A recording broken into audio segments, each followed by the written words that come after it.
School से लेकर college तक मेरा कभी कोई बॉयफ्रेंड नहीं था। किसी के स्पर्श से अछूती थी मैं।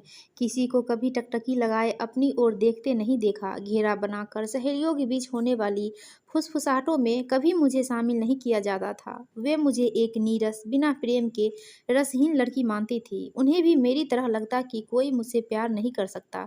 अंतर्मुखी तो थी मैं। धीरे धीरे मैं अपने में सिमटती गई। अकेलेपन को अपना साथी बना। मैंने खुद से कहा, मुझे किसी की ज़रूरत नहीं। मुझे यकीन था कि जब दुनिया में एक से एक सुंदर और गोरी लड़कियां मौजूद हैं तो कोई लड़का मेरे जैसी सांवली रंगत और साधारण नए नक्श वाली लड़की के करीब क्यों आना चाहेगा। आखिर कुछ तो आकर्षण हो मुझ में। लेकिन जब उसने मेरी ज़िंदगी में कदम रखा तो सब कुछ बदल गया। हमारे परिवार एक दूसरे से परिचित थे। वह मेरी बुआ की बेटी सुधा दीदी का देवर था। बेहद गोरा और लंबा, हद से ज़्यादा आकर्षक। जब भी मैं सुधा दीदी के घर जाती तो वो बहुत ही सौम्य ढंग से वह मुझसे बात करता। मेहमानों से कैसे बात की जानी चाहिए वह बखूबी जानता था। उसके गोरे रंग को देख मैं सकुचा जाती और तुरंत उसके सामने से हट जाती। एक बार सुधा दीदी की ननद की शादी की वजह से मुझे कई बार उसके घर जाना पड़ा, कई बार रुकना भी पड़ा। धीरे धीरे बिना खुद को भी खबर हुए हम रोमांटिक उपन्यासों के पात्रों की तरह एक दूसरे के प्यार में डूबने लगे। मुझे जब इस बात का एहसास हुआ तो मैंने सुधा दीदी के घर जाना ही छोड़ दिया। मैं खुद को किसी भरम में नहीं रखना चाहती थी। वह मुझसे बात करता है, पसंद भी करता है और प्यार भी करता है। यह सब तो ठीक है, लेकिन मुझे अपनाएगा भी, ऐसा ज़रूरी नहीं था। सुधा दीदी खुद उसके लिए लड़की ढूँढ रही थी और अक्सर कहती, समीर के लिए तो दूध के रंग जैसी दुल्हन लाऊंगी, देख लेना मेरी देवरानी सबसे सुंदर होगी। यह सुन मैं अपने में और सिमट जाती। समीर मुझे फ़ोन करता तो मैं हाँ हूँ कर फ़ोन काट देती। मैं जब घर से निकलती तो वह कार लेकर मेरे पीछे आ जाता। उसके प्यार, उसके मनुहार के सामने मुझे झुकना पड़ा और मैंने मान लिया कि वह मेरे रंग रूप से नहीं, मुझसे प्यार करता है। मैंने उस साल उसके साथ अपना पहला वैलेंटाइन डे मनाया। हमारी मुलाकातें बढ़ने लगी। वह मुझे कॉलेज छोड़ता और लेने भी आ जाता, लेकिन उसके बावजूद मैं समीर के साथ ऐसा बर्ताव करती मानो उसे सुधा दीदी के देवर और दोस्त से अधिक कुछ नहीं मानती हूँ। मेरा डर उसके प्यार को अपनाने से मुझे रोक रहा था। शायद मैं अपने प्रति कठोर हो रही थी। कई बार मैंने उसे समझाना चाहा और बेरुखी से कहा, यहाँ तक कह दिया कि मैं तुमसे शादी करने के बारे में सोच भी नहीं सकती, क्योंकि तुम मेरे टाइप के नहीं नहीं हो। लेकिन मैं इस बात को समझ ही नहीं पा रही थी कि उसका प्यार मेरे रोम-रोम में समा चुका है। चिंगारी धीरे-धीरे सुलग रही है और बस शोला बनने का इंतज़ार कर रही है। हमें 3 साल हो गए थे मिले हुए। सुधा दीदी को क्या किसी को भी हमारे रिश्ते के बारे में पता नहीं था। सुधा दीदी जब भी घर आती यह शिकायत करती कि समीर उसके लाए हर रिश्ते को न जाने क्यों मना कर देता है।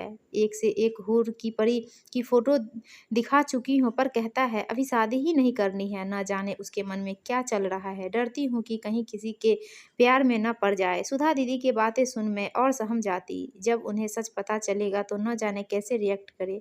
सुधा दीदी तो खुद बहुत सुंदर थी। वह मुझे क्या समीर के साथ देख पाएंगी।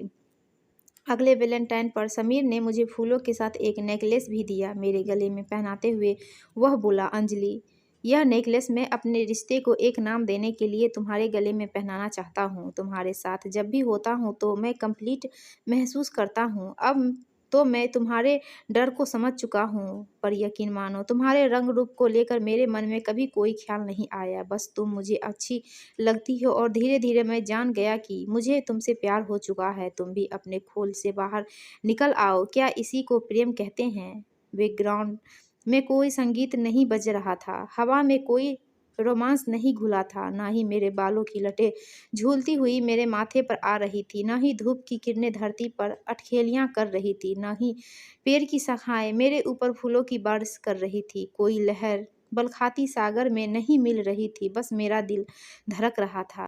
मेरे जिस्म में एक जुम्बिश हो रही थी। मैं सिहर रही थी। एक नई इबारत मेरे दिल पर लिखी जा रही थी और मेरे मन में एक लौ टिमटिमा रही थी।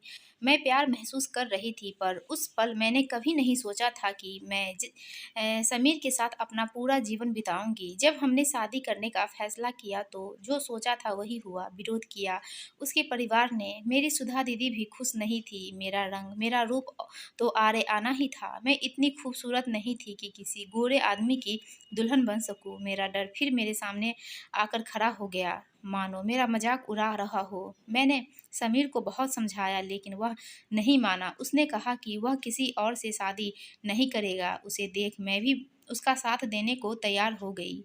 अपने रिश्ते के लिए अगर समीर किसी भी तरह की चुनौती का सामना करने को तैयार था तो मैं डर को कैसे अपने ऊपर हावी होने देती। हम एक दूसरे से प्यार करते हैं, यही सच है। बस मैंने ठान लिया कि चाहे जो हो जाए हम एक होकर रहेंगे। इश्क किया है तो जोखिम भी उठाना ही होगा। समीर कहता, हमने बहुत इंतजार किया लेकिन उसके परिवार वाले नहीं माने। एक दिन कुछ दोस्तों ने मंदिर में हमारी शादी करा दी। कोई बारात नहीं आई, कोई बैंड बाजा नहीं, कोई बड़ा जश्न नहीं, कोई शोर शराबा नहीं था, लेकिन हमने एक दूसरे का हाथ थामे पूरे विश्वास के साथ फेरे लिए। हमारी शादी हुए 20 साल हो गए हैं। समीर ने कभी मुझे यह एहसास नहीं दिलाया कि मैं शारीरिक रूप से सुंदर नहीं हूँ। दो अलग अलग लोग प्यार के धागे में एक साथ बंधे हुए हैं। मैं अंतर्मुखी हूँ और समीर को बात करना पसंद है। वह खुलकर हंसना पसंद करता है और मैं धीमे धीमे मुस्कुराती हूँ। वह बहुत सौम्य और शांत है और